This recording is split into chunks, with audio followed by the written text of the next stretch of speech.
종말을 향해 달려가는 설국 열차가 희망의 열차로 바뀌는 그런 은혜의 역사가 우리 모두에게 충만하게 임하시기를 주님의 이름으로 축복합니다.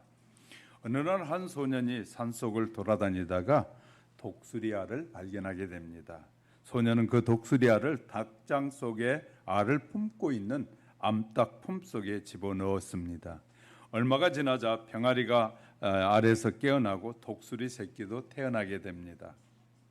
그러나 이 독수리는 새끼는 암탉 품에서 나왔기에 병아리라고 생각하고 암탉 뒤를 쫓아다니며 벌레를 잡아먹으면서 생활하기 시작했습니다. 그러던 어느 날 큰 독수리 한 마리가 이 하늘에 멋지게 비행하는 모습을 보자 이 새끼 독수리의 마음속에 그것이 너무 아름다워 보이고 야, 나도 저랬으면 좋겠다는 그런 마음이 생겼습니다. 그래서 독수리도 자기도 모르는 사이에 날개를 쫙 펴봤더니 날개가 쫙 펴지는 것이었습니다. 그래서 그 날개로 저어봤더니 자신도 모르는 사이에 자기가 떠오르는 것이었습니다. 하늘을 향해 날아가면서 그가 하는 말이 나는 병아리가 아니라 나는 창공을 날아다닌 독수리다. 지금까지 자기가 병아리인 줄 알고 지내던 독수리가 자신의 진정한 자화상을 발견하고 비로소 진짜 독수리로 살아가게 되었다라는 이야기였습니다. 이야기는 우리에게 굉장한 교훈을 가져다주는 말이었습니다. 올바른 자아상을 바로 가지는 것이 얼마나 중요한 것인지를 우리에게 잘 가르쳐주고 있기 때문입니다. 우리는 이제 새로운 자아상을 가지고 살아가야 하는 사람들입니다. 부정적이고 실패의 자아상을 가지고 절대 성공한 삶을 살아갈 수가 없기 때문이죠. 우리의 자아상을 바꾸기 위해서 언어가 바뀌어야 되고 생각을 바꿔야 합니다. 또 새로운 자아상을 갖기 위해서 날마다 노력해야 됩니다. 왜 자꾸 이 정치적인 문제도 광고를 하고 말하느냐면요, 한 번 박힌 것이 하루아침에 빠져나가지 않아요. 어떤 사람은 평생 들어도 안 바뀝니다. 그렇기 때문에 목사는 자꾸 강조할 수밖에 없고 또 얘기하고 또 얘기할 수밖에 없는 것이에요. 왜냐하면 그러다가 하나님의 은혜 주시면 어느 날 바뀌기 때문이다. 그렇기 때문에 자꾸 얘기하는 것입니다. 저희 설교하면 30년 40년 설교하면 듣는 설교 또 듣고 할 것입니다. 왜 그렇게 하느냐? 그런 듣는 사이에 하나님이 성령으로 역사하면 우리의 자화상이 변하기 때문인 것이죠. 근데 모를 때는 변화되지 않습니다. 내가 어떤 자화상이 좋은 자화상인지를 전혀 배우지 않았는데 성령이 역사하면 뭔지를 모르는 거예요. 그러나 이런 것이 좋은 자화상이고 우리가 앞으로 살아갈 방향입니다. 우리가 목적하는 것입니다라고 하나님이 우리에게 가르쳐준 걸 잘 알려드려야 어느 날 성령이 우리에게 임하면 회개하고 눈물 콧물 쏟으면서 아, 내가 잘못된 삶을 살았구나. 내가 이렇게 살면 안 되는 것인데 하나님의 자녀답게 살지 못했구나. 깨달아질 때 바꿀 수 있기 때문에 할렐루야. 그래서 듣고 배워서 알아야 됩니다. 알고 있어야만이 내가 방향을 정하고 살아갈 수 있기 때문이에요. 그래서 자꾸 말하는 거예요. 우리가 이 사실들을 잘 알고 목사는 설교하는 것이에요. 그렇기 때문에 우리가 실패해도 또 얘기하고 실패해도 또 얘기해. 어떤 얘기는 수백 번, 수만 번도 들을 수 있어요. 그러나 그것이 믿어지게 되면 그 말이 좋아지기 시작하는데 내가 안 믿어지면 그 얘기를 또 듣고 또 들으면 그것이 짜증이 나요. 그러니까 믿음이 들면, 믿음이 우리 안에 들어오면 하나님의 말씀이 자꾸 좋아지는데, 듣는 말씀이 좋아지는데, 믿음이 자꾸 약해지면 듣는 말, 에이 목사님 지난번에 얘기 또 하네, 또 하네, 저 얘기는 또 하네.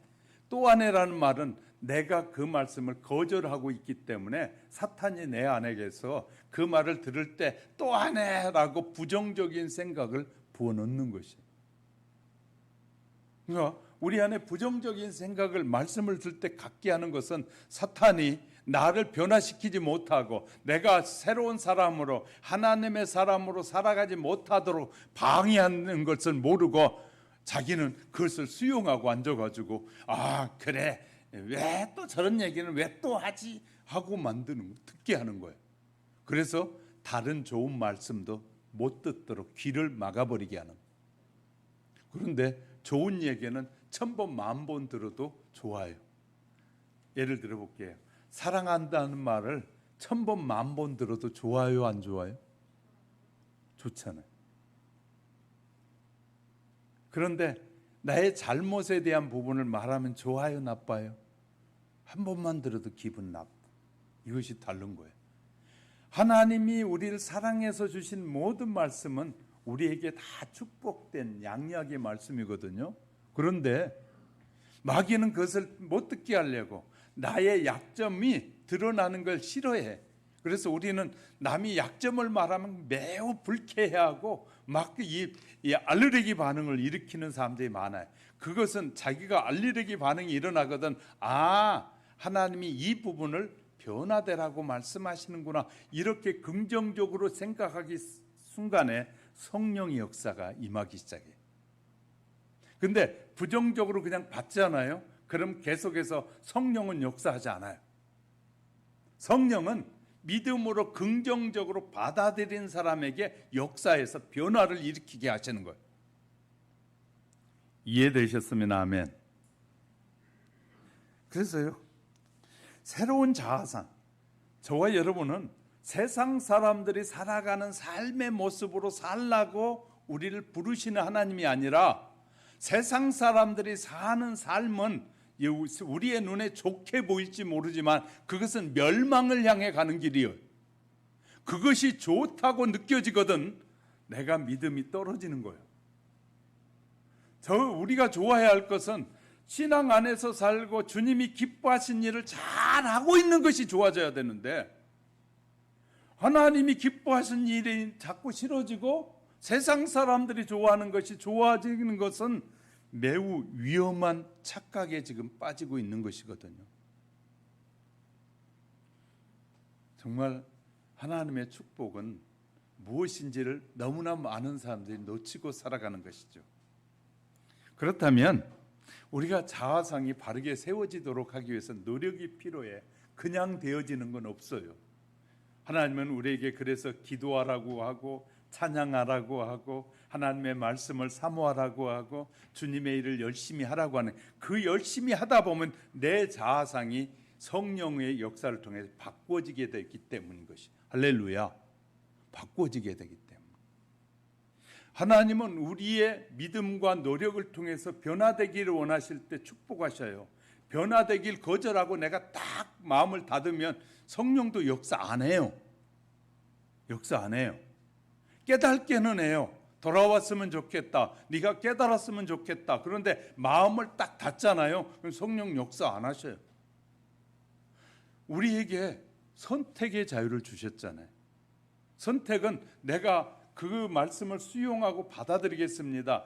그 말씀이 내게 자극이 된 말씀이 나를 변화하라고 하신 말씀입니다 하고 받아들일 때 변화가 일어나는데, 그것을 받아들이지 않고 거절하잖아요. 그러면 그냥 거기에 머물러, 더 이상 성장이 안 되고 머물러 있어요. 그렇기 때문에 하나님이 기뻐하시는 것은 저와 여러분의 성장이에요. 성숙이에요. 하나님의 자녀답게 살아가는 삶이에요. 그래서 자신이 얼마나 신앙인답게 살고 있고 살아왔는가를 오늘 다시 한번 정리하는 시간을 가져보려고 합니다. 본문의 에베소 성도들은 예수 그리스도를 영접한 후에 현세에 대한 축복으로 왜곡되어져 가고 있어요. 그러니까 바울이 이 메시지를 쓰고 있을 때 이 빌립보 교회뿐만 아니라 에베소 성도, 그 지역에 있는 많은 교회 성도들이 이 축복에 대한 개념이 왜곡되어 가고 있었던 것이에요. 바울은 성경에서 말하는 신앙의 이 목적이 무엇인지를 분명하게 전하고 있습니다. 시대가 흐르면서 대부분의 성도가 신앙의 목적의 내세 구원과 더불어 현세에서 물질적 축복과 육체의 건강에 두고 있어요. 그래서 육체적으로 건강해야만이 그것이 축복이다, 병들어 있으면 저주다, 이런 표현을 암묵적으로 쓰고 있다고 말해요. 이건 매우 위험해요. 근데 절 보세요. 진짜 은혜 받잖아요. 병원에 가보면 진짜 은혜가 임하면 그 암덩어리를 몸에 안고도 주님이 좋아서 어쩔 줄 몰라서 막 기쁘게 사는 사람이 있어요. 암덩어리가 들어있고 수많은 고통이 있는데도 불구하고 그리스도의 평화와 그리스도의 말씀의 은혜가 임하면 그 고통 가운데서도 기뻐하고 즐거워하고 평화를 누리는 거예요. 무엇이 축복인지를 잘 모르는 사람들이 너무너무 많아요. 축복이 무엇이냐? 이 축복의 개념이 우리가 정말 중요해요. 그런데 시대가 변하면서 그렇게 변화했어요. 한국은 1970년 이후에 한국교회의 가장 큰 특징은 이 신앙이 기본적인 형태로 딱 물들기 시작했는데, 오늘날 한국교회는 잘못된 기복 신앙에서 벗어나 성경이 요구하는 신앙으로 재정립이 돼야 해요. 그래야만이 우리가 업되어지고 신앙이 업되어지고 하나님이 기뻐하는 멋진 삶을 살아갈 수 있는 거예요. 이 기복주의 신앙에 빠져 있으면 절대로 하나님이 기뻐하시는 그런 삶을 살고 영혼 구원에 대한 목적을 잃어버리게 돼요.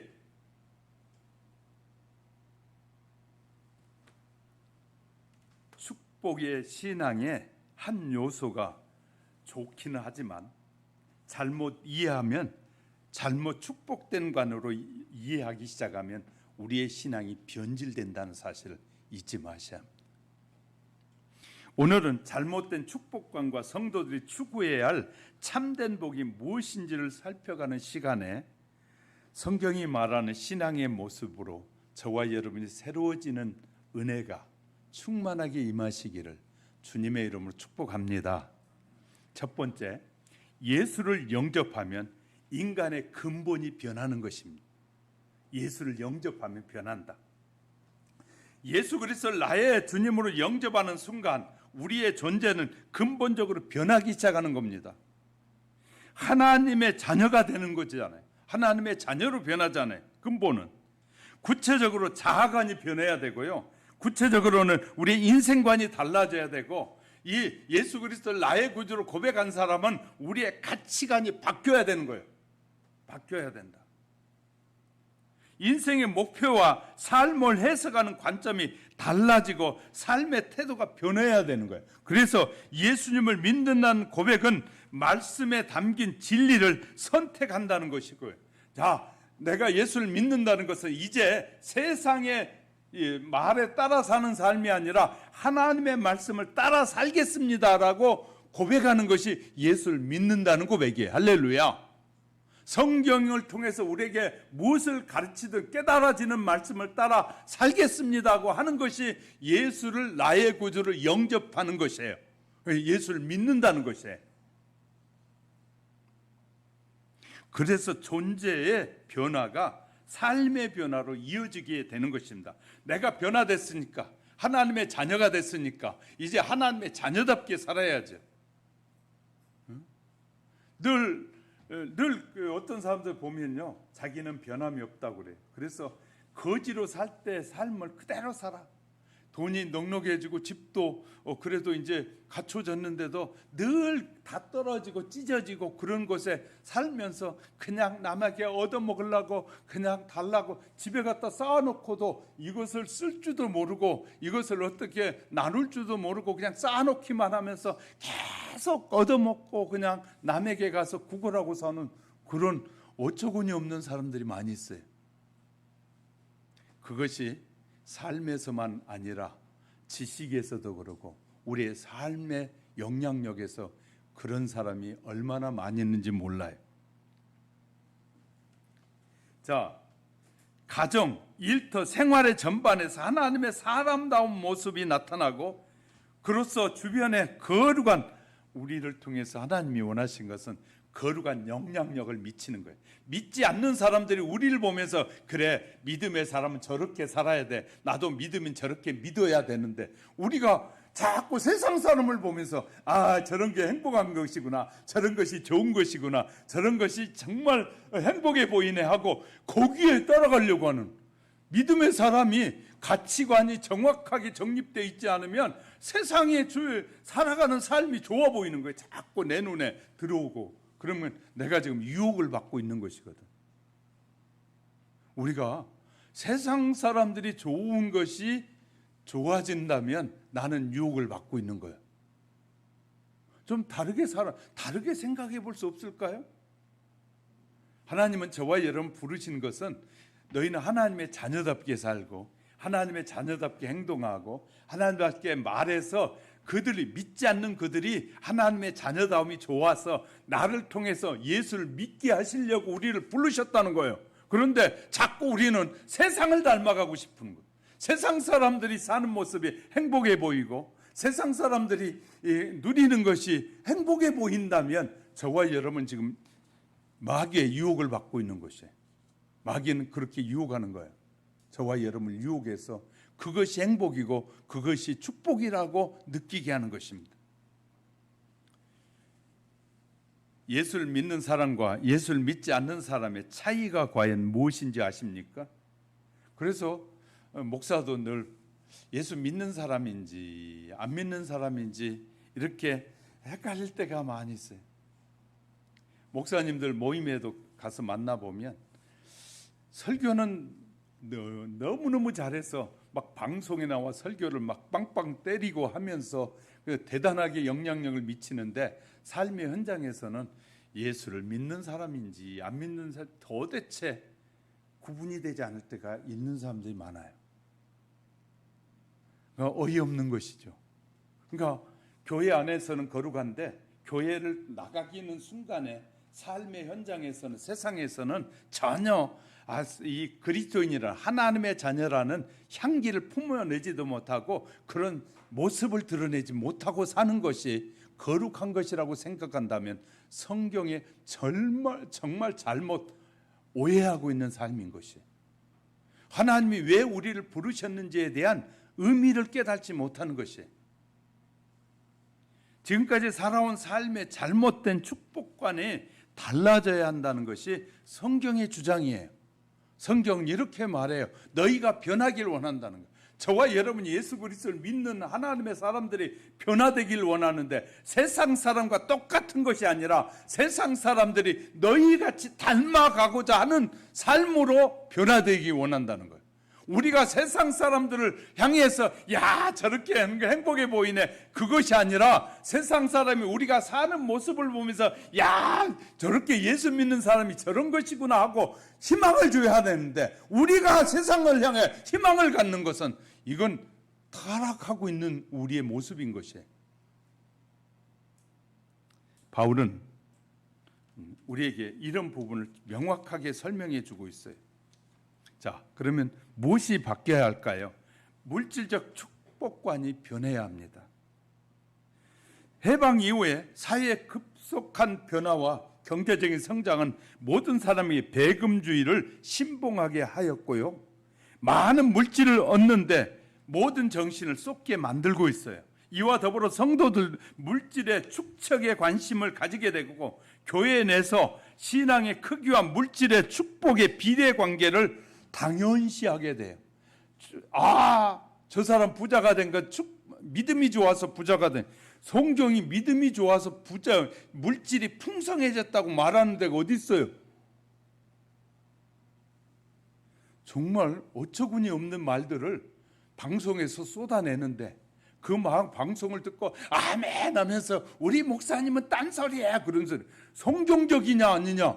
제가 여러분에게 성경 설교할 때 이 설교와 세상 다른 목사님이 설교를 비교해서 무엇이 성경적이냐를 찾는 지혜가 필요한 거예요. 어떤 설교가 더 성경적이냐? 성경이 말한 내가 고난 있고 시련 있고 아픔이 있어도 더 성경적인 것을 말하고 하나님의 뜻을 말하느냐가 더 중요하다니까요. 이걸 구분하지 못하면 여러분 천국 가는 일에 정말 지장이 많이 생기게 될 거거든요. 성경은 물질의 하나님의 축복에 속해 있는 건 사실입니다. 속하나 신앙과 물질적인 관계는 이 연관이 있는 이 필연적 관계가 아니라 그 말이에요. 그 대표적인 예가 예수님이신데요. 들어볼게요. 예수님께서는 비록 하나님의 본체셨어요. 이 땅에서 오셔가지고 예수님이 나는 이 땅에 머리 둘 곳이 없다는 거예요. 하나님의 본체라면 모든 것이 다 하나님의 것이잖아요. 이해하셨어요? 아멘? 모든 것이 하나님의 것이라고 했는데 이 땅에는 머리 둘 곳이 없다는 거예요.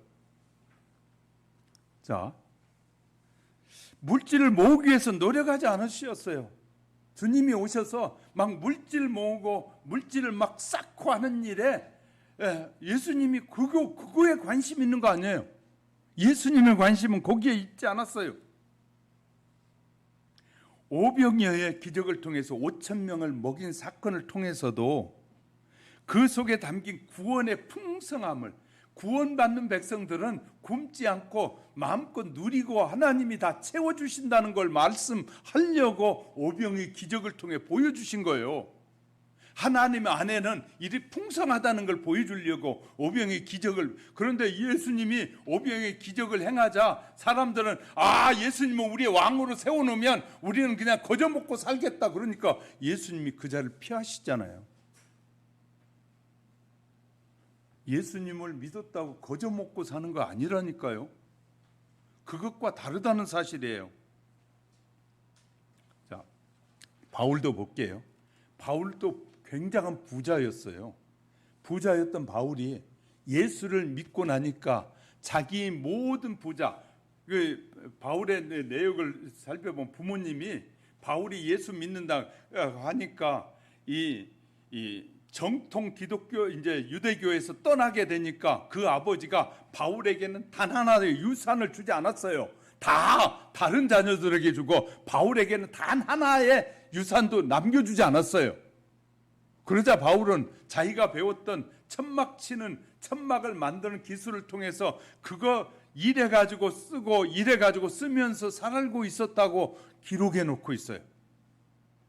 바울의 삶도 보면 이 물질이 축복이다. 이것은 물질이 축복이니까 물질이 막 많이 쌓여야겠다는 그런 모습이 바울에게서 안 보여요. 우리가 바울을 위대한 사도라고 말하는데, 위대한 신앙인이라고 말하는데 바울도 그래요. 예수님도 그래요. 그래, 우리의 축복관이, 물질관이 바뀌어야 한다는 것이에요. 따라서 자신의 신앙과 교회에 대한 봉사와 헌금을 많이 한 것이 큰 축복의 사람이다. 물질 많이 드린 건 축복의 사람이고 헌금 조금만 하면 그건 축복의 사람이 아니다. 이렇게 우리가 정리한 것은 비성경적인 정리거든요. 참된 성도의 관심은 물질이 아니라, 잘 보세요. 성경은 이렇게 마태복음 6장 33절에서 이렇게 가르쳐줘요. 참된 축복의 성도는 구원을 받는 것을, 구원을 소중하게 여기고 아는 성도는 먼저 하나님의 나라와 하나님의 의를 구하는 것이다. 이때는 좀 그렇게 믿어지면 아멘 좀 하세요. 아멘? 그러니까 하나님의 자녀들이 진짜 소중한 것은 진짜 돈 많이 벌어가지고 막 누리고 막 그렇게 사는 것이 아니라 벌면서 하나님의 나라를 더 찾고 하나님의 나라가 전파되기 위해서 그 물질을 아름답게 쓰는 것이 올바른 물질관을 가진 사람이다 라고 성경 말해. 이해가 되셨으면 아멘. 두 번째, 육체적인 축복관도 마찬가지입니다. 오늘날 물질의 축복과 더불어 이 팽배해 있는 것이 육체적 축복입니다. 이런 논리를 펴는 자들의 주장에 따르면 참으로 구원받고 믿음이 있는 사람은 모든 육체의 질병에서 해방해야 마땅해요. 막 은사를 주장하는 사람들은 막 치유가 일어나면 그것이 그 구원이라고 잘못하는 사람들이 너무나 많아요. 그러면 예수 그 치유를 받는 사람 다시는 아프지도 말아야 되고 그 치유를 받는 사람 다시는 죽지도 않아야 되잖아요. 참 우리가 잘못하면 어리석은 인생을 사는 거예요. 어리석은 그것이 표적이 돼서 저렇게 기적을 일으키는 분이 하나님이시구나 알았으면 그 하나님을 믿으라고 기적을 보여주는데 그것만 계속 따라가는 거예요. 그래서 병이 들면 무조건 안수해서 치료가 돼야만이 이것은 기도해 주는 사람들 능력 있고 자기도 믿음 있는 것처럼 착각하는 사람들. 그러면 예수 믿는 사람들 중에서 그 논리로 따라가면 아픈 사람이 하나도 없어야 되고 예수 믿는 사람 병원에 한 사람도 가 있으면 안 돼요. 늘 목사 기도하잖아요. 모든 질병에서 자유하도록 기도하잖아요. 그럼 이 기도도 잘못된 거예요. 그죠? 우리가 이 잘못된 질병관을 가지고 사는 사람들이 많아요.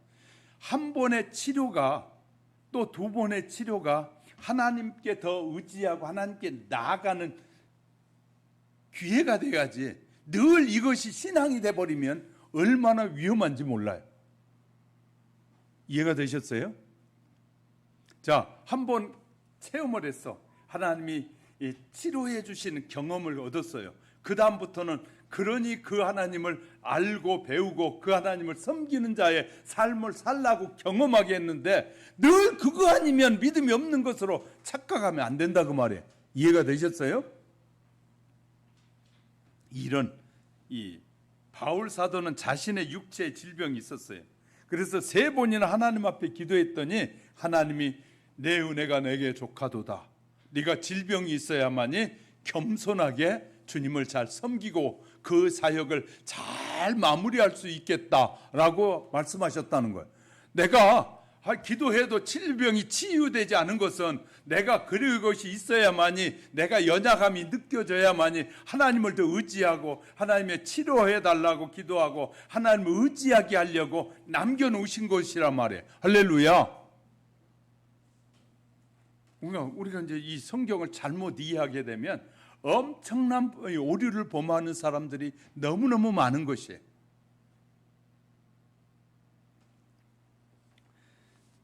하나님께서 구원 사역을 위해서 사용하신 방법이지 성도들이 누릴 일반적인 축복이 아니라 말이에요. 저도 질병이 있어요.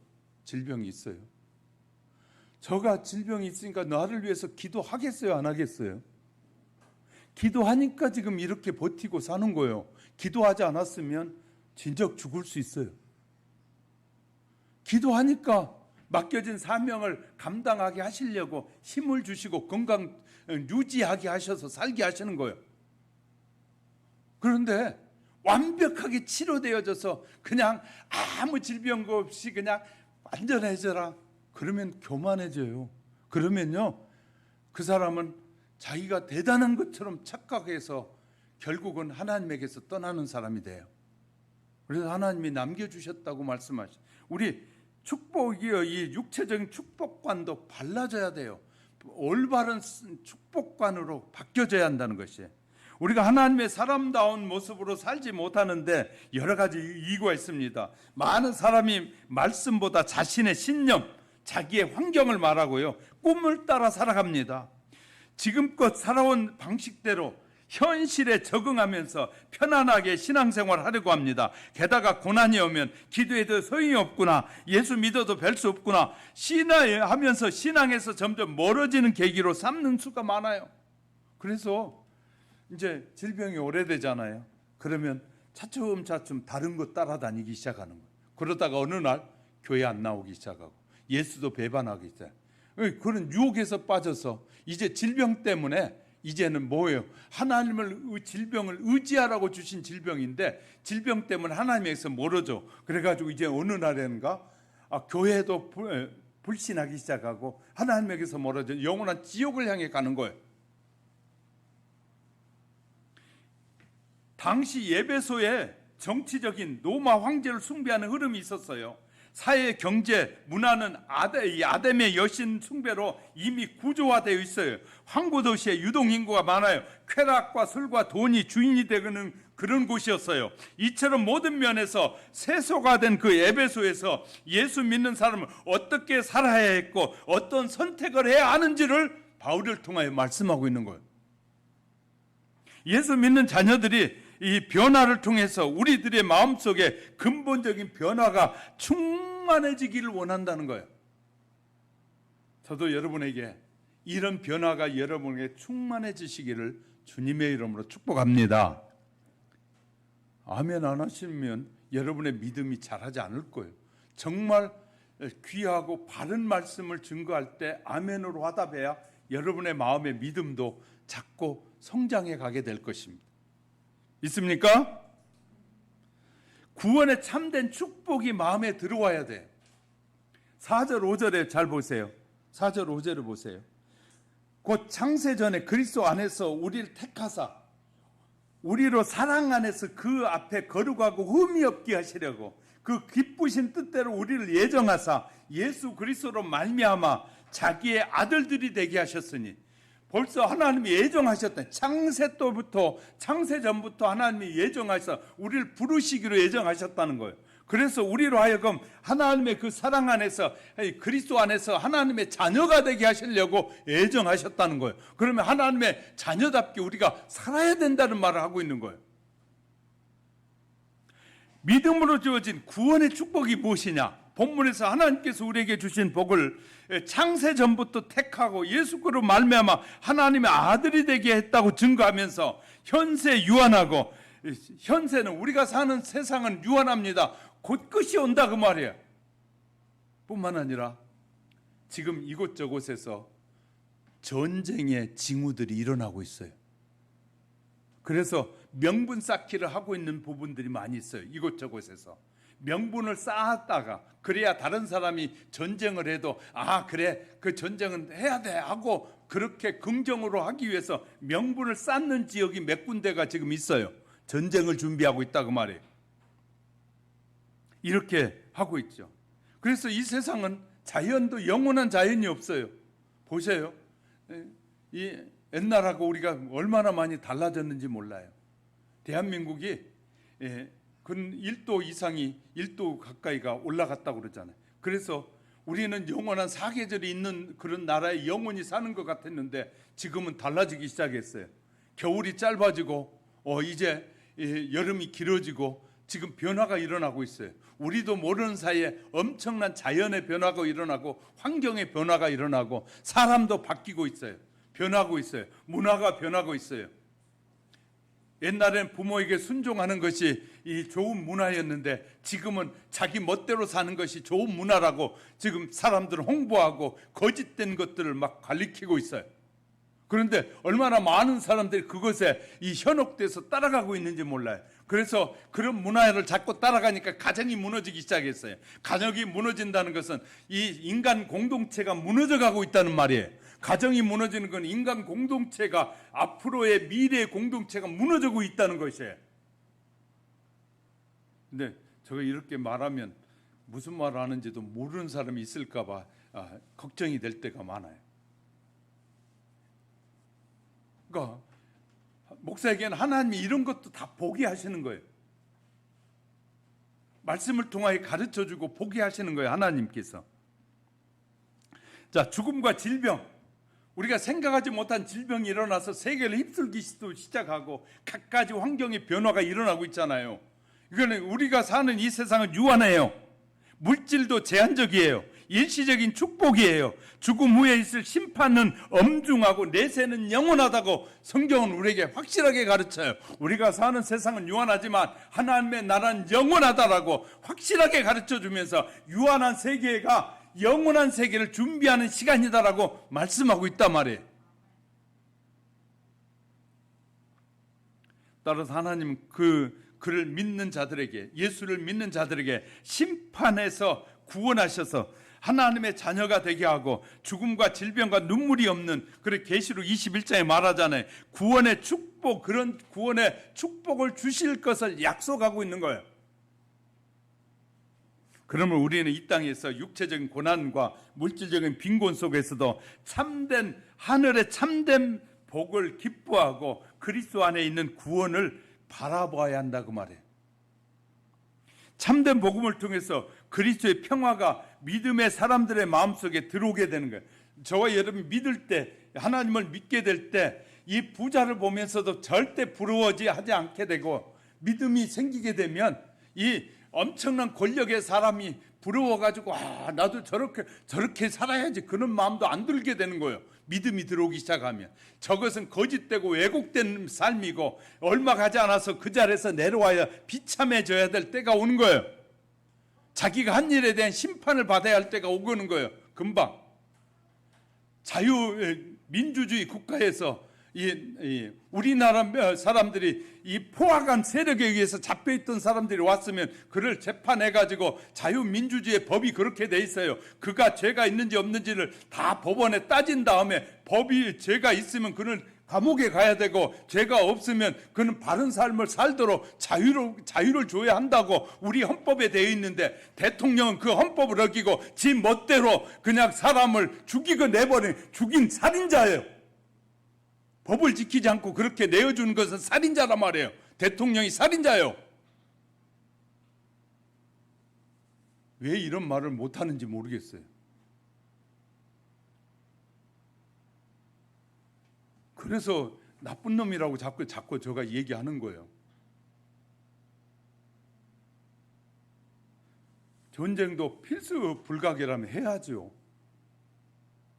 우리가 저들의 속격에 속국이 되지 않고 그들의 노예가 되지 않으려면 우리가 전쟁을 해야죠. 싸워야. 전쟁이 두렵습니까? 전쟁이 두려워서 다 갖다 퍼주고 가서 나중에 그들 밑에 가서 이제 그들에게 머리 숙이고 살려고요? 그런 멍청한 햇볕 정책이 좋은 정책이라고 말하는 사람이 우리나라 대통령이 됐었고, 하나님을 의지하기보다는 자기들의 생각을 의지하고 자기들의 시대만 편히 살려고 했던 자들이 대통령이 됐었고, 그런 것이 올바르다고 말하는 것이 그런 사람들이 유명한 사람이 되는 시대잖아요.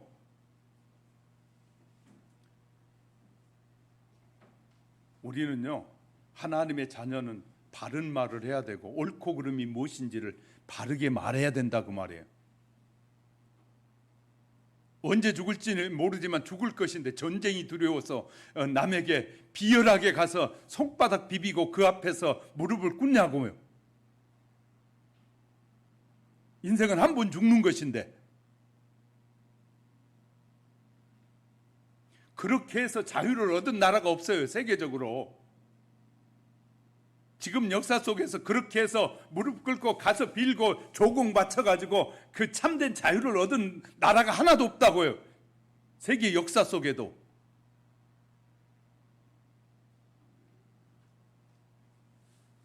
제가 옛날부터 햇볕 정책 잘못하고 있다고 내가 수도 없이 말했어요. 왜? 비성경적이기 때문에. 하나님이 기뻐하시지 않는 것을 말하고 있기 때문에.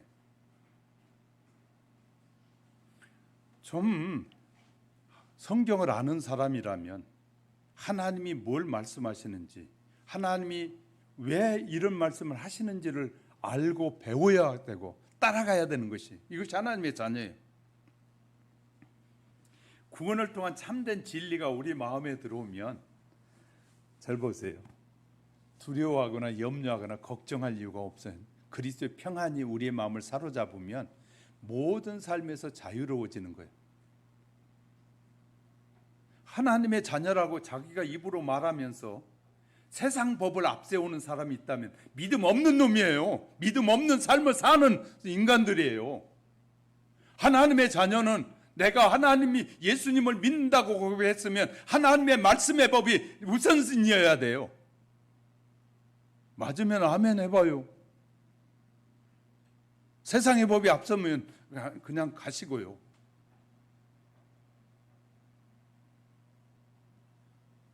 구분할 줄도 모르는 사람들이 조그만 지식을 좀 가지고 있다고 얼마나 아는 체하고 다 아는 것 같이 말하는 이런 언어의 유의에 빠지면 안 된다고 말해요. 우리는 올바른 것이 무엇이고 올바른 삶이 무엇인지, 왜 하나님이 우리를 부르셨는지를 확실하게 인식해야 됩니다. 저와 여러분이 구원을 통하여 진리를 발견하는 지혜가 우리 모두에게, 우리 하영교회 성도들에게는 충만히 임하시기를 주님의 이름으로 축복합니다. 세 번째는 하나님의 사람이란 정체성이 정립되어 있어야 돼. 하나님의 사람이란 정체성이 정립돼야 합니다. 바울은 에베소를 통해서 에베소 성도들에게 하나님의 사람이란 정체성을 잊지 않아야 한다고 자신의 선택을 간증하듯이 말하고 있는 거예요. 에베소를 통해서. 이 메시지는 오늘 예수를 믿는 모든 사람들에게, 세상의 수많은 사람들에게 선택해야 될 소중한 시간에 올바른 선택이 무엇인지를 우리에게 가르쳐주고 있는 말씀이기도 합니다. 첫 번째, 성도가 세상 한복판에 서 있다면, 절 보세요. 우리는 세상 한복판에 살 수 있잖아요. 한복판에 서 있다면 나는 하나님의 자녀라는 의식으로 살라는 거예요. 세상에서. 정말 저는 볼 때 올바른 말씀을 하는데 아멘 안 하니까 참 우리 하영교회 성도들도 아직 이걸 잘 의식이 안 되는가 그럴 때가 들으려고 할 때가 있어요. 예수 그리스도를 영접한 후에 바울에게 가장 먼저 일어난 변화는 자아관과 인생관이 바뀌었습니다. 그리스도 안에서 자유를 찾는 바울은 일평생 세 가지 의식을 가지고 살아요. 세 가지 의식의 첫 번째는요, 죄인 의식이에요. 나는 하나님 앞에 죄인이구나. 죄를 지어서 죄인이 아니라 존재론적으로 근본적으로 죄인이구나. 원래 우리는 존재 자체가 죄인이고 근본적으로 죄인이었어요. 그런데 스스로 내가 죄인이라고 생각하게 되면 교만해질 사람이 없는 거예요. 내가 죄인이 아니라고 생각하니까 교만해지기 시작하는 거예요. 스스로 죄인이라고 생각하면 나는 굉장히 겸손해질 수밖에 없어요. 그래서 바울은 자기는 죄의식 속에 사는 거예요. 늘 나는 죄인이었는데 하나님이 용서해 주셨다는 거예요. 나는 죄인이었는데 십자가를 통해서 예수님이 하나님의 아들이 십자가에서 나를 대신하여 피를 흘림으로 내가 용서받은 죄인이라고 늘 그런 의식 속에 살았다 그 말이에요. 두 번째 의식은요, 그는 은혜 의식 속에 은혜. 자, 그 크고 놀라운 사랑을 받은 바울은 늘 기억하면서 그것이 은혜라는 것이, 하나님의 모든 사랑이 은혜였다는 것이, 그래서 은혜 의식을 가지고 살았습니다. 내가 오늘 사는 것이 은혜라고 생각하는 사람, 방송에서 이런 말, 성경을 인용해서 이런 말을 하더라고요. 오늘 하루가 당신에겐 최고의 젊음의 날입니다. 맞아요. 내일은 오늘보다 늙어요. 변하고 있어요. 오늘이 내 인생의 최고의 날이에요. 내일은 없을 수도 있으니까. 우리의 인생의 오늘이 마지막일 수 있어요. 오늘 저녁에 주님이 부르시면. 오늘 부르시는 분들이 수십만이에요. 그래서 오늘 하루가 내가 살아가는데 최고의 날이고, 내가 오늘이 가장 나이가 들어가신 분들은 오늘이 가장 젊음의 날이에요. 태어나면서부터 모든 사람은 육신은 후퇴하기 시작해 젊어져 가는 것 같지만 그것은 이제 우리가 육체적인 젊음을 향해 가는 것 같지만 실은 태어나면서 죽음을 향해 가는 것이에요. 이해가 되셨으면 아멘. 성경적으로 우리가 바로 이해하고 있어야 돼요. 그래서 나는 여기까지 올 수 있는 것이 올 수 있는 존재가 아니라 나의 나 된 것은 하나님의 은혜라고 고백하며 사는 사람, 이러면 절대 교만해질 수 없다는 거예요. 그래서 바울은 그렇게 했어요. 세 번째는 사랑의식으로 살았어요. 나를 사랑하사 구속하신 주님의 사랑. 그래서 주님은 이렇게 말씀하셨어요. 그래, 하나님의 뜻이 무엇입니까? 그랬더니 하나님, 너를 구원하신 하나님을 사랑하고, 두 번째는 너와 같은 죄인을 하나님이 살리시기 위해서 너를 통해서 다른 사람을 사랑하길 원하신다는 거예요. 그래서 하나님을 사랑하고 내 이웃을 내 몸같이 사랑하는 것이, 그래서 이 바울은요 사랑의식으로 살았어요. 늘 주는 걸 좋아하고 베푸는 걸 좋아하고 사랑으로 섬기길 좋아하고 사랑하는 걸 좋아했단 말이에요. 그래서 사랑의식. 그래서 사도 바울의 세 의식이 있어요. 사도 바울이 변화된 후에 무슨 의식이 있다고? 첫 번째요, 대답도 안 하고 하니까 참 설교하기가 쉽지 않은데, 무슨 의식이에요? 죄인의식. 두 번째 의식은 은혜. 모든 것이 은혜다. 세 번째 의식은 뭐라고요? 사랑해야겠다. 사랑하라는 하나님의 말씀에 순종하는 사랑의 의식으로 살았다. 자, 바울은 이처럼 사랑의 의식이 있었기 때문에 내가 받은 축복을 전하지 않고는 살 수가 없는 거예요. 그래서 기회가 되면, 하여튼 우리는 기회가 되면 어떻든 복음을 전해야 돼요. 왜? 나는 구속함을 받은 하나님의 자녀가 됐으니까. 구속함을 받지 못한 저 자녀가 어떻게 내가 돈을 써서든지 내가 기회를 봐서든지 좋은 관계를 맺어라도 내가 하고 싶은 말은 예수 믿는 거예요. 내가 우리 건물 주인하고 잘 교제하면서 어느 날에는 한 달에 한 번 만났는데 전화를 안 했더니 전화가 왔어요. 잊어버렸어요, 목사님? 나보고 잊어버렸냐고. 그래서 너무 바빠서 전화할 시간도 없었다고. 미안합니다. 그날 그 며칠 전에 만났어요. 그리고 나에게 또 그렇게 싹 물을 때 내가 하는 말이, 사장님에게 큰 남은, 내가 80이 되니까 이제는 삶이 다 마무리돼 가는 것 같아요. 그래서 다 준비하셨는지 모르지만 꼭 한 가지 해야 할 것이 있는 것 같은데, 그랬더니 뭐요? 그래. 예수 믿는 거예요. 그때 씩 더 웃어요. 우리가 그 좋은 관계를 얻기 위해서 많은 시간을 투자하는 것 중에 하나가, 내가 내 마음의 목적에는 어떻게든지 예수님을 전하겠다는 것이에요. 그래서 나는 많은 시간을 투자하는 거예요. 하나님이 저와 여러분에게 그걸 원하시는 거예요. 자, 그래서 이 사도 바울의 경우에는 자기의 복음의 빛인 자로서 죽음과 배고픔과 흑암과 위험이 밀려올 자 할지라도 어떻게 복음을 전하겠다고 다짐했어요. 어떻게든지 복음을 전하게. 에베소 성도들이 바울이 전하고자 했던 메시지는 혼란한 세상에서 예수를 믿기 때문에 고난을 받을지라도 하나님이 주신 구원이 세상의 어떤 것보다도 바꿀 수 없고 소중한 것이기 때문에 이 복음을 전하기 위해 살겠다라고 마음을 다짐하고 살았다, 그 말이에요. 성도들에게 시련은 우연이 아니라, 우리는 시련이 오면 우연이라고 생각할 때 자꾸 문제가 생깁니다. 그런데 이런 생각으로 바뀌어야 된다는, 우리에게 시련이 다가올 때 우연이 아니라 하나님이 나를 바라보라 라고 하신다는 거예요. 자, 제가 하면 여러분이 나를 바라보라 하는 것이에요. 절 보세요. 여러분의 시련이 오면 하나님이 그렇게 말씀하신다. 그렇게 믿어야 된다는. 자, 예수를 믿고 난 다음에 바울에게 찾아온 또 다른 변화는 바로 고난에 대한 문제였습니다. 바울은 하나님이 당신의 구원 계획을 따라서 자신의 인격을 거룩하게 만들고 계심을 신뢰했어요. 그래서 많은 고난이 나를 성장시키고 성숙한 사람이 되게 만든다는 걸 깨닫게 된 것이에요. 그래서 고난을 즐거워하고 기뻐하는 거예요. 우리에게 수많은 고난이 없는 것도 감사하지만 또 있는 것도 감사해야 돼. 아멘을 통 안 하시니까. 자, 우리에게 삶의 현장에서 어떤 고난이 있는 것도 감사해야 되지만 고난이 없는 것도 감사하시고 있는 것도 감사하는 것이 모든 것에 감사하는 거예요. 할렐루야.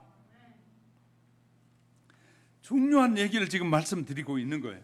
자, 그래서 이 시련을 통해서, 고난을, 성도에게 시련을 통해서 하나님이 우리를 틈도 없고 흠이 없는 사람으로 만들게 하시려고 하나님이 고난을 허락하고 계신다는 거예요. 그 고난이 때로는 죽음 직전에까지도 있을 수 있어요. 그러나 그 모든 고난은 죽음이라는 것을 통해서 모든 것이 해소되는 거예요. 다 정리되는 거예요. 우리의 인생의 수많은 고난들이 마지막 주님 앞에 서는 죽음이라는 그 선 앞에서 다 종료돼 버리고 이제 남는 것은 영원한 축복만이 남게 되는 거예요. 할렐루야. 스타인웨이라는 피아노는 19세기 초창기의 제작 방식을 고수하는 피아노입니다. 피아노 이 한 대를 만드는데 200명의 기술자가 붙어야 하고, 피아노 한 대에 2만 개의 부품이 소요되고 18겹의 단풍나무를 휘어서 만드는 것이 스타인웨이라는 피아노입니다. 이 피아노가 그렇게 가장 이렇게 해서 만든데 결정적인 것은 출고 전에 이 피아노 건반 하나를 2만 번 이상, 2만 번에 가까이 눌러가지고 소리가 똑같을 때 그 피아노가 다른 사람에게 출시된다는 거예요. 나온다는 거예요. 다시 말해 10,000번을 두들기는데 그 소리 10,000번 중에서 한 번이라도 다른 소리가 나면 이 피아노는 폐기한다는 거예요. 그래서 이 건반에 그 많은 182개인가요? 건반이? 피아노가? 그 건반을 다 10,000번씩 이상 눌러봐가지고 똑같은 소리가 날 때만이 그 피아노가 이 피아노를 치는 전문가들에게 넘겨지기 때문에 그 피아노를 사면 소리가 변함이 없어서 모든 피아노를 치는 전문가들이 그것을 선호하는 세계적인 피아노가 됐다는 거예요. 그러면 이 피아노가 세계적인 피아노가 되기 위해서 엄청난 고난을 다 감당하고 났더니 세계적인 피아노가 되더라는 거예요. 이해가 되셨어요? 하나님께서 우리에게 시련과 고난을 저와 여러분은 하나님의 사람으로 잘 다듬으시려고 우리에게 주신 것이다. 이렇게 생각이 바뀌어야 한다는 것입니다. 세 번째는요, 주님을 찬양하는 자리가 내 자리라고 생각해야 된다. 바울은 하나님을 사랑함으로 앉은 자리를 가려서 앉아야 한다라고 말합니다. 가치관이 변하면 앉은 자리가 달라지는 것이에요. 가치관이 달라지면, 옛날에 저도 세상 노래 참 좋아했어요. 저 푸른 초원 위에 하하하하 막 이렇게 하면서 좋아했어요. 그런데 지금은요, 그 노래가 별로 재미가 없어. 찬양해야죠. 왜? 가치관이 달라졌으니까. 옛날엔 그 노래가 그렇게 좋았는데, 내가 20대 때는 그렇게 좋았는데, 지금은 그 노래가 내게는 별로 그 흥미로운 노래가 아니에요. 이제는요, 은근히 풀려나온 찬양, 주님이 나를 위해서 십자가 행하신, 하나님이 우리에게 주시고자 갖가지 일들을 행하신 일들이 찬양되어질 때 그것이 내 마음을 사로잡기 시작해. 그런데도요, 예수 믿는 사람도 아직도 노래방에 가면 싸싸 난리가 아니에요. 그래서 신앙인이 스트레스를 어디 가서 푼다고요? 노래방에서 푼다 그럴 때, 저 사람은 아직 예수님을 안 믿고 있든지 유혹을 받고 있고 그런구나. 정말 예수님이 좋은데, 진짜 좋은 대상이 바뀌었는데, 여러분, 여성분들은 그 남자가 좋아지면 다른 남자는 보여요, 안 보여요?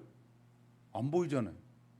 남자도 그 여자 한 여자에 뿅 가면 다른 여자가 안 보이잖아요. 그래서 사는 거예요. 경험 안 해본 사람은 김 집사님 모르니까 그냥 가만히 있어야 되고, 다 결혼한 사람들은 해야 되는데, 시달리다 보니까 남자한테 시달리고 여자한테 시달린 사람들은 아이고 그게 그거지 뭐, 그놈이 그놈이지 뭐, 이제 그럴지 모르지만 이제 사랑했을 때를 표현해 보는 거예요. 사랑했을 때 다른 사람이 보여요, 안 보여요? 안 보이잖아요. 그러니까 우리가 잘 아셔야 돼요. 내가 정말 주님을 사랑하면 다른 것이 안 보여야 돼요. 다른 것이 안 즐거워야 돼요. 하나님은 그렇게 살기를 원하신다는 거예요, 저와 여러분이. 그래서 바울은 뭘 선택한 줄 아십니까? 1절 보세요. 3절 보세요. 3절에 뭐라고 말해요? 여러분 읽어봐. 시작. 뭐라고요? 그게요. 시작. 찬송하리로다. 이렇게 고백을 본문에 들어서면서 이 1, 2절은 서론을 말하고 본문 이제 3절부터 본문에 이제 설명 들어오면서 찬송하리로다. 다시 말해 에베소 성도들에게 자기의 간증과 함께 막 이제 올바른 신앙이 뭔지를 설명하기 직전에 찬송하리로다. 찬송하리로다. 이렇게 시작하는 거예요. 다시 말해 내가 깨달은 것은 찬양할 수밖에 없는 하나님이다 그 말이에요. 내가 깨달은 것은 찬송과 찬미로 영광을 돌릴 수밖에 없는 그 하나님을 만났고, 그 하나님을 내가 여러분에게 말할 수밖에 없다는 거예요. 여러분, 그런 마음으로 우리가 살아야 되지 않겠어요? 저와 여러분이. 여러분, 우리가 입을 열 때마다 찬송하리로다. 정말 나를 구원하시고 생명을 주신 그 하나님이 정말 내 인생의 가장 소중한 분이었기에 다른 것 바라보지 않고 살 수 있고, 다른 거 의지하지 않고 살 수 있고, 내가 주님만 바라보면 하나님이 내게 필요한 모든 것을 더하여 주신 분이다. 그러면 이제 이렇게 해서 목사님, 우리 배가 고플 때가 많은데 일용할 양식을 달라고 기도하지 않았기 때문에 그럴 거예요. 주님은 우리에게 일용할 양식을 달라고 기도하면 반드시 주신다고 약속하셨어요. 그러면 일용할 양식을 달라고 내일 아침에 끈이가 없으면 하나님이 내일 나에게 생명을 주시려면 일용할 양식도 주세요 라고 약속대로 해주세요 하고 기도했으면 하나님이 그렇게 주실 거예요. 할렐루야. 그것이 믿음이에요. 수많은 사람이 그렇게 했더니 하나님이 주셨다고 간증하잖아요. 그래서요, 바울은 어떤 자리에 앉느냐면요, 높은 자리에, 좋은 자리에는 앉으려고 하지 않아요. 늘 낮은 자리, 다른 사람을 사랑하는 자리, 다른 사람을 섬기는 자리, 다른 사람에게 다른 사람을 높여주는 자리에 가기를 좋아했어요, 바울이. 그리고 우리에게 그렇게 살라고 말씀하셔요. 그러면 내가 낮아지면 절대로 교만해지지 않는다는 거예요. 내가 그 교회에서 가장 섬기는 자가 되어야겠다라고 생각하면 교만해질 사람이 하나도 없다는 거예요. 여러분, 우리가 서로 이 교회를 섬기는 자가 되고 주님의 이름을 높이는 자로 살겠다고 하는데 여기서 내 말이 맞니, 네 말이 맞니 싸우고 그것이 틀렸네 맞았네 싸우겠어요? 그런 일이 없는 거예요. 그러니까 내가 높아지려고 싸우는 거예요. 자꾸 내 말이 맞다고 하는 것은 내가 높아지려고 하는 것이에요. 내가 아는 것이 더 최고라고 여기는 거예요. 그렇기 때문에 높아지려고 하는 게 문제인 거예요. 우리가 낮아지려고 하면 바울이 얼마나 지식이 많고 이 최고의 가문에 최고의 좋은 자리에 늘 선택할 수 있는 자리에 있는 사람이었지만 그는 가말리엘의 이 가족에서 태어나서 늘 앉으면 맨 윗자리 가서 앉는 거예요. 언제나. 유대인 사회에서는 그 가문의 어느 가문이냐에 따라서 그 사람이 딱 모임에 가면 그 가문의 사람은 앉은 자리가 딱 정해져 있는 거예요. 그러니까 우리가 어떤 자리에 가면 누가 먼저 맨 앞에 앉아야 될지 자리가 딱 정리된 것처럼 그냥 뒤에 가도 그 자리는 비워놓고 그 사람이 와요 앉게 하는 자리에 그런 자리를 포기하고 늘 밑에 앉기를 좋아하는 거예요. 바울은 자기가 다 선택할 수 있고 그 자리에 앉아도 누가 아무도 욕하지 않음에도 불구하고 그는 그 자리를 택하지 않고 늘 낮은 자리에 가니까 그 믿음을 지킬 수 있었고 수많은 마귀의 유혹 앞에서도 승리할 수 있었다고 말하는 거예요. 할렐루야. 그런 삶을 우리에게 살기를 원하신다고, 하나님이 그걸 기뻐하신다고 우리에게 말씀하고 있는 것이.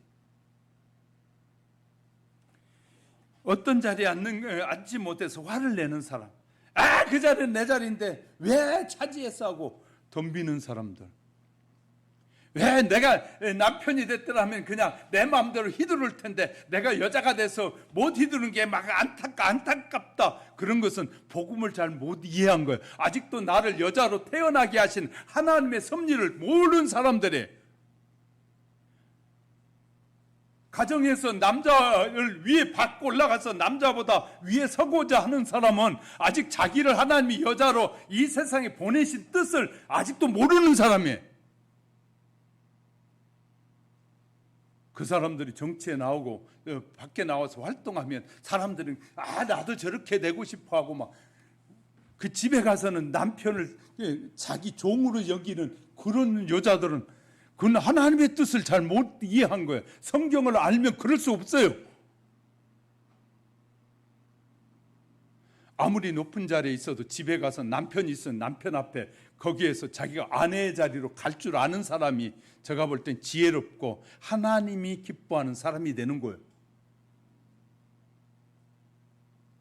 여러분이 집에 갔는데 자식이 아버지도 필요 없이 자기가 아버지 자리에 앉아가지고 아빠 이제 왔어 저리 앉아 하고 그러면 그 집이 개판 집안이지 그 집이 제대로 된 집안이냐 그 말이에요. 하나님 가정의 질서를 그래서 세우신 거거든요. 교회의 질서도 세우신 거예요. 그 다음에 그 아버지를, 세운 아버지를 심판하실 분은 하나님이셔요. 할렐루야. 이 교회의 지도자를 판단하고 심판하실 분은 하나님이셔요. 성도들이 지도자를 판단하고 심판할 성도는 없어요. 그런데 오늘날 성도들이 얼마나 목회자를 마음대로 평가하고 판단하는지 몰라요. 왜? 잘못 배웠기 때문에, 교만해졌기 때문에, 자기가 높은 자리에 앉고 자기 판단이, 자기가 성경을 이해하고 해석하는 것이 바르다고 착각하고 사는 거예요. 왜곡된 삶을 사는 거예요. 질서가 뭔지를 모르는 거예요. 가장 기본이 뭔지를. 우리가 하나님을 알고요, 말씀을 알기 시작하면 질서가 또렷해지고 안 보이는 게 보여져요. 우리는 생각을 달리해야 돼요. 세상적인 생각에 공부한 사람들이 자꾸 세상적인 생각을 하는 거예요. 우리는 하나님의 자녀가 됐으면 말씀의 세계 속으로 들어오셔야 돼요. 왜 이 말씀을 통해 우리에게 가르치고 교훈하시는지, 그리고 이 말씀에 순종하는 자가 영원한 세계까지 이어져 간다는 사실을 기억하셔야 돼요. 사랑하는 하영교회 성도 여러분, 저를 위해서 기도해 주실, 저는 바르게 하나님의 말씀을 가르치고 증거할 테니까 여러분 그런 종이 되도록, 성도가 막 수만 명보다 더 중요한 것은 단 한 사람에게라도 올바르게 성경을 말하고 성경을 바르게 증거하게 해달라고 여러분 저를 위해 기도해 주셔야 되고, 여러분은 그런 기도하면서 그렇게 믿고 행하는 자의 삶을 살면 하나님 앞에 부끄러움을 당하지 않는 인생을 살게 되는 것이고 신앙의 길을 걷게 된다는 사실을 믿으시기를 주님의 이름으로 축복합니다. 눈을 감으시고요. 오늘 말씀을 들으면서 깨달은 것이 있습니까? 무엇이 여러분의 마음에 남아 있습니까? 무엇이 여러분의 마음을 자극하셨습니까? 그것을 하나님 앞에 내려놓고, 하나님 나를 새롭게 해주시고 변화시켜 주시고 성숙되게 해달라고, 내가 믿음이 없는 나에게 믿음을 주셔서 더 좋은 믿음의 사람이 되게 해달라고 여러분이 기도하면 하나님께서 성령으로 역사하실 줄 믿습니다. 우리 함께 기도하겠습니다.